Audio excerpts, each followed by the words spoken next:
ang kasalukuyang estado po ni Tatay Digong, ni former President Duterte. Nakakalungkot. Sabi ko nga, let's bring him home alive. Buhay po.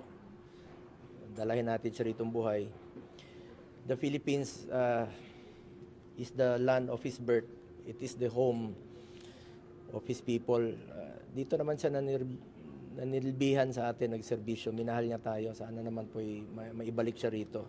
Kaya naman po, nakiisa po ako, no, doon sa resolution ifa-file or joint resolution with the Senator Robin Padilla and Senator Bato de la Rosa urging for the immediate repatriation ni Tatay Digong.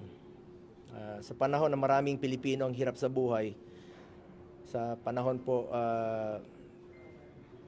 maraming Pilipino pa rin pong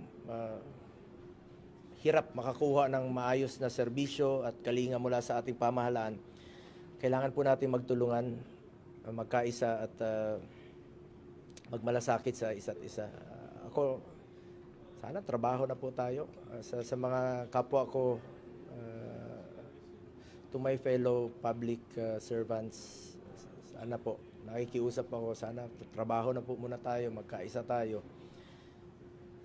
At wag ho tayong tumigil na manawagan. I'm urging everyone to continue praying. Pagdasal po natin si Tatay Digong, ang kanyang kalusugan, kaligtasan at ang kanyang kalayaan. Dadagdag ko na lang po sa nabanggit nga po ni VP Sara about dun sa kanyang huling habilin. Naalala ko lang, in fact, isa po ako sa witness. Kasi usually pag meron pong last will ang isang tao, siguro about 15 years ago na po yun, na naging witness po ako doon sa kanyang mga pinagbilin. At nasa abogado na po niya yun to execute pagdating ng panahon. Ganoon naman po si Tatay Digong noon pa. Kahit na nagkakausap kami, sinasabi niya kung sakaling may mangyari sa kanya, within 24 hours.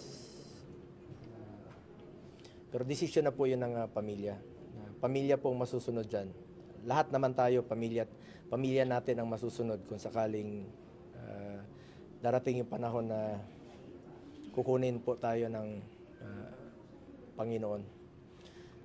Pakiusap ko lang, pagdasal po natin si Tatay Digong. Pagdasal natin.